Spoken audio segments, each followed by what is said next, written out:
Good morning, children. This is Shivalsa speaking. In the previous video, we had a discussion on how to find a number, square root of a number by using prime factorization method.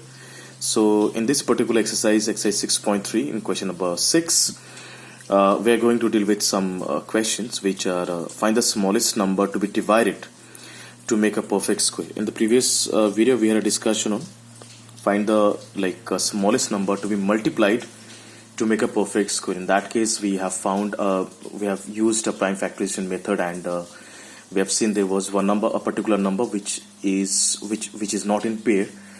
So obviously, by multiplying that particular number with the given question, we used to get the perfect square number. So in this particular questions, we are dealing with a number which is not a perfect square number, but something to be divided, something to be a number. By a number, we have to divide this particular numbers like 252, 2800, 1620, such similar numbers to be divided by a number in order to get a perfect square.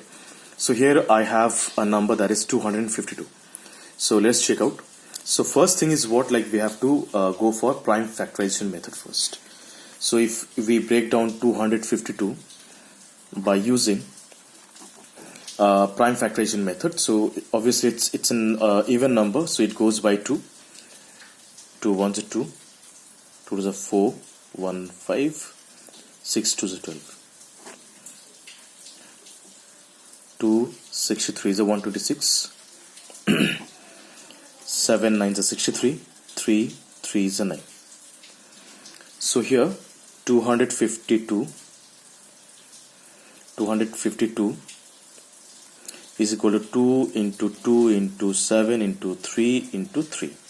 So as we can see, here is a pair of 2, here is a pair of 3. 7 is not in pair. 7 is not in pair. So naturally, if I divide this particular number by 7,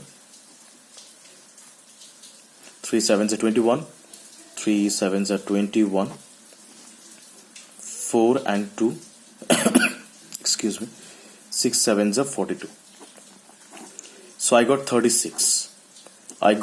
After dividing 252 by 7, I got 36, and 36 is a perfect square number because we know that root over 36 is equal to 6.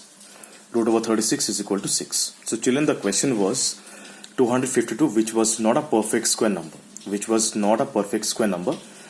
and I have to find the smallest number by which I have to divide 252 in order to get the quotient as a perfect square. It's really very important to understand the question first, as I'm given a question that is 252, which is not a perfect square number, and by using a number, I have to divide this particular number in order to get a perfect square. So when I'm dividing 252 by 7, 252 by using prime factorization, so I'm getting a number 7 which is not in a pair. So by using this particular number 7, if I divide 252, I'm getting 36. So 36 is a perfect square number because we know that root over 36 is equal to 6. By using similar process, we are going to try out with the number 2800. Let's check out. There is a number 2800. This is not a perfect square number. So in order to find by which number I have to divide 2800 in order to make it a perfect square or a quotient to be perfect square, so the very first thing is we have to check it by using prime factorization process. Let's check out. 2 1s are 2, 4 2s are 8, 00, 2 7s are 14, 00, 2 into 350 is 700,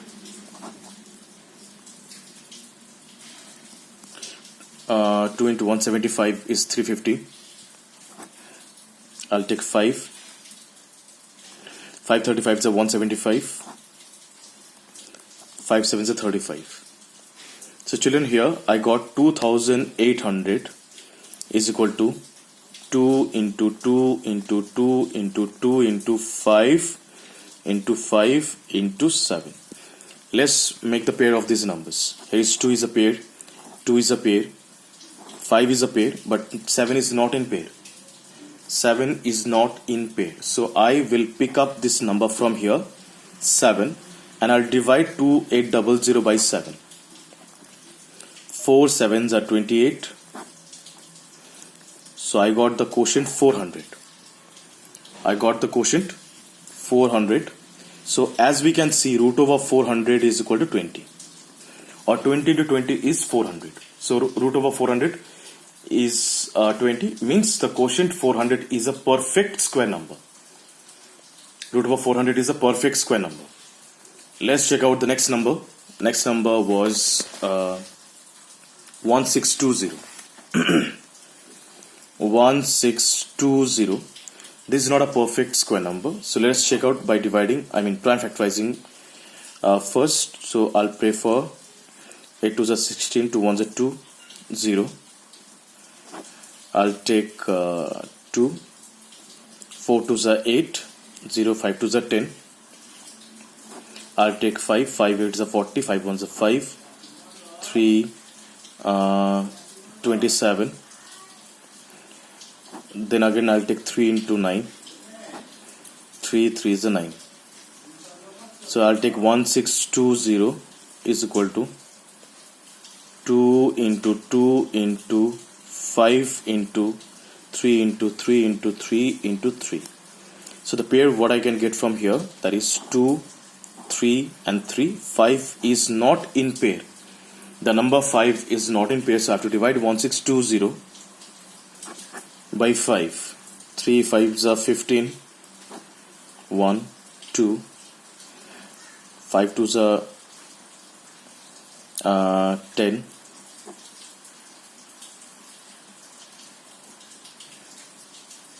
that is 20. I got 324. In order to check 324 whether it's a perfect square or not, we can go for a prime factorization of this one again.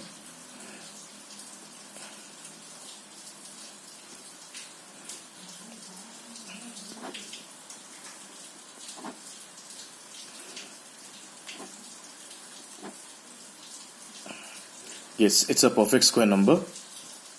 So it will be 332, means 3 into 3 into 2. 18 into means root over 324 is equal to 18. 18 square is equal to 324. So children, this way we can find the smallest number by which we have to divide in order to make in order to get the quotient as a perfect square. So I hope that you will be able to solve all these things. I want you in the next period to deal with all these things. There is a question number 7 is pretty similar with 8. That's why I'm explaining question number 8. 2025 plants are to be planted in a garden in such a way that each row contains as many plants as number of each row. Children, there are 2025 number of plants are to be planted. 2025 number of plants are to be planted in a garden. But this should be in an order. It is told in the question that this should be in an order. The number of rows and number of columns should be same. As many number of plants you are planting over here, so the number of each row, there should be each number of as many number of rows you are using, that number of plants should be there in each row. That means it's defining. For an example, suppose suppose there is a garden, the number of, if I multiply number of columns with number of rows, I'll get number of plants in the garden. Let me explain my word in another way. Suppose I made a box. How many boxes are there if I count number of column and number of rows? How many columns are there? Column number 1, 2, 3, 4. There are 4 columns. How many rows are there? 1, 2, 3, 4. So obviously there are 16 boxes. 1, 2, 3, 4, 5, 6, 7, 8, 9, 10, 11, 12, 13, 14, 15, 16. There are 16 boxes because I have multiplied number of columns with number of rows. There are 4 columns and 4 rows, so obviously there are 16 boxes. So from where we are getting this number? By multiplying. Similarly, there is a garden, the number of plants are 2025.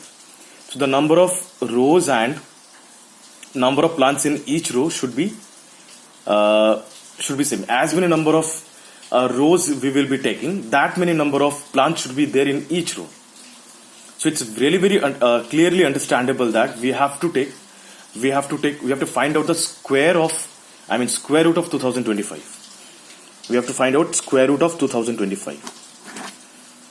If I find the square root of 2025, it's easily understandable that number of plants in each row and that number of rows are there in the garden. If I find the square root of 2025 by using any process, we can go for square division method, which I have not shown. I'll be teaching you square division method or prime factorizations, whatever you are using. The root over means if I find the square root of 2025, that is only the process to get the number of plants in each row. So I believe, children, you are going to try this out, and this things to be done and has to be shown to me positively. I'll be expecting today only. Thank you so much. Till then, thank you.